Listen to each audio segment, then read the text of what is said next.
title of my research and work in progress are temporary trade barriers affecting aggregate imports from Guyana, an investigation using panel data methods. For those who may not be familiar with trade policy, temporary trade barriers are allowed under the World Trade Organization and are implemented by countries who face threats associated with imported products, so they are allowed to temporarily maintain barriers to restrict the importation of a product that appears to be threatening to a local industry. So I investigated to what extent those barriers are applied to Guyana's exports and whether the impact on our capacity to penetrate those markets are negative or positive. Now, what motivated me to look at this area, apart from my expertise in trade policy, I recognize that Guyana has a high level of dependence on trade, or trade to GDP ratio, or trade as a percentage of GDP exceeds 100. In 2017, it was 100.8 based on World Bank World Development Indicators. And as you can see from the line graph, it has more or less always been above 100. There was a brief period into the 90s, and you know what happened during that period. We went through structural adjustment, and we reformed our macro policies and adopted more open policies, and so we noticed during that period from 1991 to 2004 that our trade GDP ratio was more or less skyrocketing. It skyrocketed. So trade is very important to Guyana's economy, and trade generally is important to small economies. I also looked at this topic because my research focuses broadly in the area of non-tariff barriers. And I realized that the literature seems to be pointing to the fact that there's growth in the use of non-tariff barriers, including temporary trade barriers. In other words, as our exporters try to penetrate foreign markets, they are facing restrictions. And even though tariffs are being lowered through regional agreements and multilateral liberalization, the fact is, as those have been lowered, non-tariff measures have increased. So those have grown in relative terms. So our exporters continue to face challenges on the world market, and one of those challenges relates to temporary trade barriers, which includes anti-dumping regulations, safeguards, countervailing duties, etc. Edgar and Nelson note in particular that these temporary trade barriers are growing in industrialized countries, but not only industrialized countries, because generally there's a perception that trade barriers exist in the developed world. Europe and America, those are the places where you're likely to face challenges.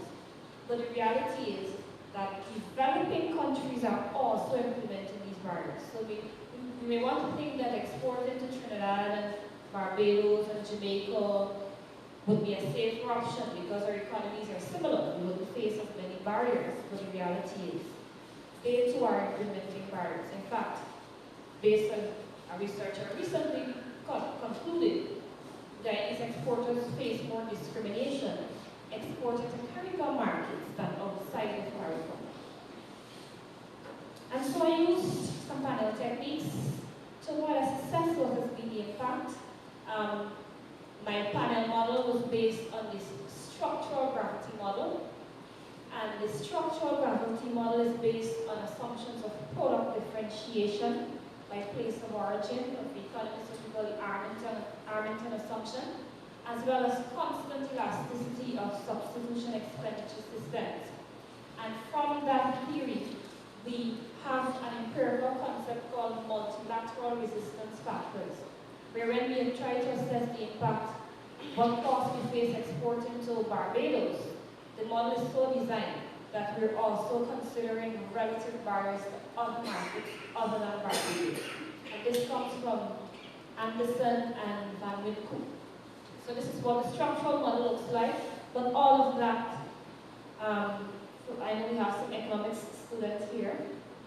So basically this structural model has two parts. This first part here is the income aspect, which shows the relationship between income, which is a proxy for demand, on exports, and this portion here shows the impact of trade costs.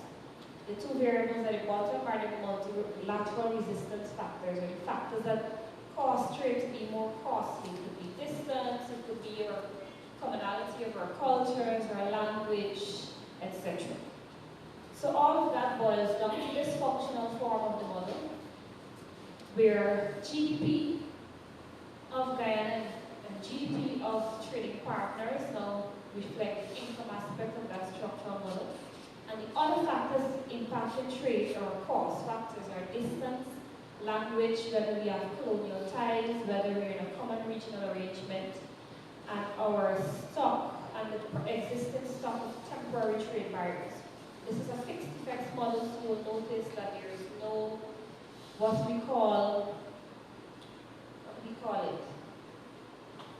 What is beta? There's no beta O, right? Because we have now replaced that with exporter and importer time effects.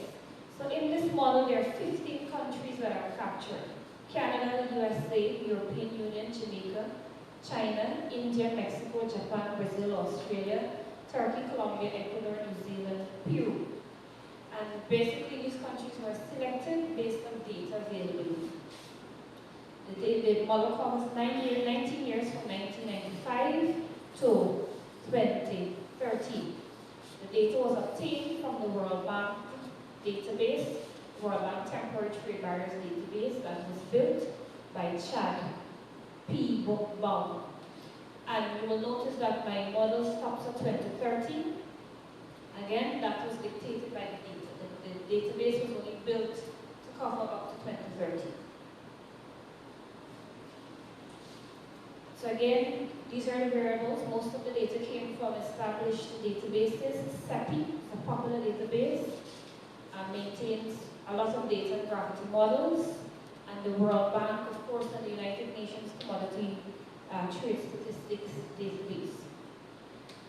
So generally, as I said before, the literature argues that there's a negative impact of technical barriers to trade, on trade, and that has been established by a number of authors. This is a summary of the variables. I had a total of 285 observations from the panel model. Now these are the results. I'm not sure how well you can see that, but I will summarize. What is clearly evident is that temporary trade barriers do in fact have a negative impact on our exports, but that impact appears not to be statistically significant. I did various versions of the panel model. So there's a fixed effect, there's a random effect, there's a pooled OLS regression, there's an Ariana Bond dynamic panel estimator, and there are two fixed effects models with country and time dummies. I can confirm that the GDP of our trading partners does have a statistically significant impact on our exports. In other words, larger countries are going to buy more from us. Based on our pooled model, if we share a regional, or if we're in the same regional arrangement with another country, we're likely to trade more with that country. There's a statistically significant impact there as well. Language also has a statistically significant impact.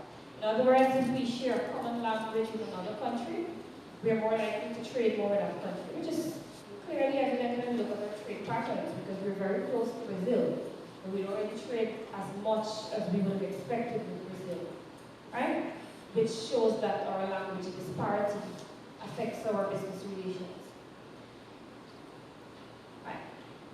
So what all of those versions of the model indicate is that temporary trade barriers do have a negative impact on exports, because the negative sign was consistent across all of those estimators.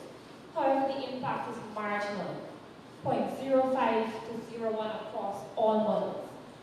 And most of the variables are insignificant. In other words, temporary trade barriers are not a significant policy issue for Guyana to address where our trade policy is concerned, because it's clearly not having such a dynamic impact on our model.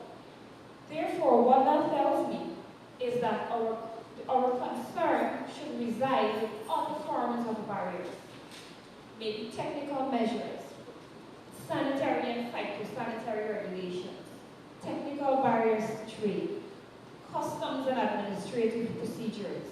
These are the things that pose a greater challenge to our capacity to penetrate foreign markets, as opposed to anti-dumping laws and safeguards. And principally, that is because those measures are implemented where countries feel threatened and clearly we're not exporting sufficient volumes to pose a threat in a substantial way to any of our major trading partners. What else is noticeable from the results? I ran models with untransformed variable, the TTB variable, technical temporary trade barriers. I ran it as a log linearized variable, and I ran it in its natural form. And you know, if you have a matrix of data with a lot of zero observations, and you log that matrix, you know what will happen, right? You will have undefined values.